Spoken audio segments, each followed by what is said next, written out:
तो राजा नृग पर कृपा हुई, पौंड्रक नाम के राजा पर कृपा हुई, भगवान बना घूमता था। जरासंध के जेल से 20,800 राजाओं को मुक्त किया। भीम भैया ने जरासंध को मारा। शिशुपाल का उद्धार, जरासंध का उद्धार और साल्व का उद्धार, दंतवक्र का उद्धार, युधिष्ठिर के यज्ञ को भगवान ने पूरा कराया। भगवान के एक परम मित्र का नाम था सुदामा। भगवान के मित्र सुदामा के पिता का नाम था धर्माध्वरी। बहुत गरीब थे सुदामा जी। कृष्णस्यासीत सखा कश्चित ब्राह्मणो ब्रह्मवित्तमः। गरीब थे पर कृष्ण से प्रेम बहुत था। और सुदामा ने पूरी जिंदगी में कभी कुछ मांगा नहीं, चाहा नहीं। भगवान के भक्तों को कोई चाह भगवान से भी नहीं करनी चाहिए।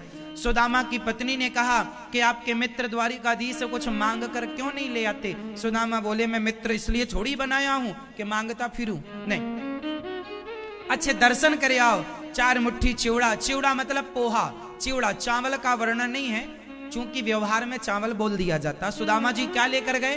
भागवत जी में चिवड़ा लिखा है। चिवड़ा लेकर के गए और जब चले तो सुदामा जी जब चले तो सुदामा जी को रास्ता पता नहीं था।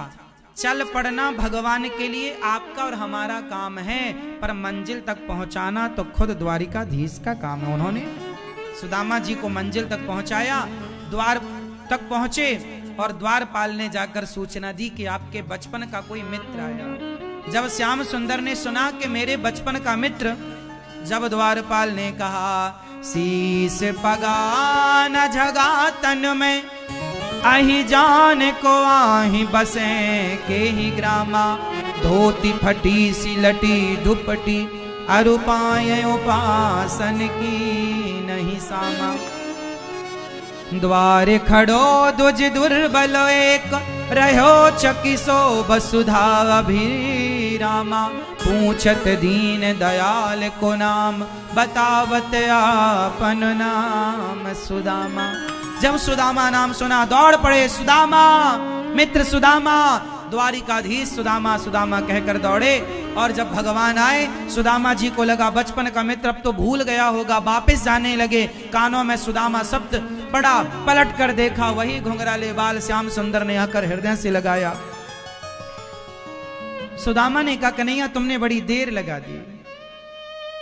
कन्हैया ने कहा, मित्र देर हमने नहीं, देर तो द्वारिका आने में आपने लगा दी। कोई इतनी देर करता है अपने मित्र से मिलने के लिए? दौड़ पड़े। भगवान ने जब हृदय से लगाया, चलो तुम्हें अपनी सिंहासन पर बिठाना चाहता हूं। सुदामा बोले, बस कन्हैया अब मैं जा रहा हूं, दर्शन करने आया हो गए। भगवान ने कहा, कुछ देना है तुम्हें? सुदामा ने कहा, आपने सब तो दे दिया, क्या बचा? क्या बचा मतलब क्या दिया मैंने?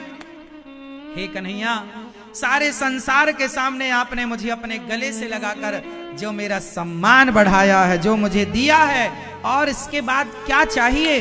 ले गए, अपने आसन पर बिठाया, नेत्रों के जल से चरण धोए हैं। और चरण धोकर के भगवान ने कहा, मित्र मेरी भाभी ने क्या भेजा है?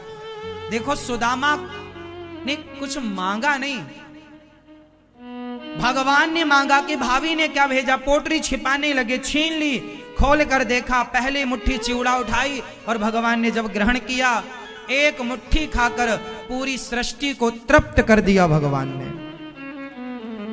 एक मुट्ठी चिवड़ा खाकर भगवान ने चींटी से लेकर हाथी तक को डकार आ गई, सबका पेट भर गया। तो सुदामा ने भगवान को खिलाया तो भगवान के तृप्त होते सब तृप्त हो गए। तो पूरी सृष्टि को तृप्त करने का जो पुण्य था, वही पुण्य सुदामा को मिला। भगवान ने सब कुछ प्रदान कर दिया। एक मुट्ठी अन्नदान का ये फल था कि सुदामा को कई लोकों की संपदा भगवान ने लुटा दी। इतना सा लिया और इतना सारा दिया। सुदामा जी से दूसरी मुट्ठी जब चिवड़ा खाने लगे तो रुक्मणी अम्मा ने हाथ पकड़ लिया, भगवान ने सब दिया। और सुदामा ऐसे थे कि गरीबी में गुजर तो कर लिया, लेकिन अपने कृष्ण को नहीं छोड़ा। आज हम लोगों पर जरा संकट आ जाए, जरा कष्ट आ जाए, और आपसे कोई कहे सुनो वो वाले भगवान ज्यादा चमत्कारी हैं, उनकी पूजा कर लो, तो आप अपना दुख संकट मिटाने के लिए अपने भगवान को छोड़कर किसी तीसरे भगवान और चौथे भगवान की शरण में जाने से जरा भी हिचकिचाते नहीं हैं। पर सुदामा बोले मैं सारी जिंदगी गरीब रहूं तो रहूं, पर अपने कृष्ण को छोड़कर मैं किसी की शरण में नहीं जाऊं। कृष्ण को नहीं छोड़ा, भगवान को नहीं छोड़ा।